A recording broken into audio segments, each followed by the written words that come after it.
Hi, my name is Jason Santos. I'm a project manager here at America's Home Place, working out of the Gainesville office. Currently, as you can see, we're working on an Ashley A floor plan here in Raven County for one of our homeowners. We're just finishing up with the framing stage. After we finish this stage, we're going to start working on our mechanicals, which will include our HVAC systems, our plumbing, and our electrical. This homeowner opted to change the floor plan and customize it a little bit.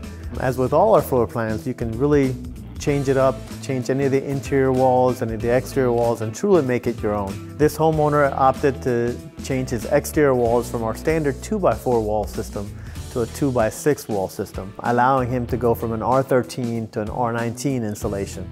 It's a thicker wall, so you can actually get a lot more insulation in that wall cavity, and that's what our homeowner opted to do for added comfort and insulation to his home. As with any of our home plans, you have options to change anything in the interior of your home, exterior of your home. And if you'd like to find out a little bit more of how you can customize any of our plans or more information about our Ashley A home plan, please log on to americashomeplace.com for more information. Thank you. Have a good day.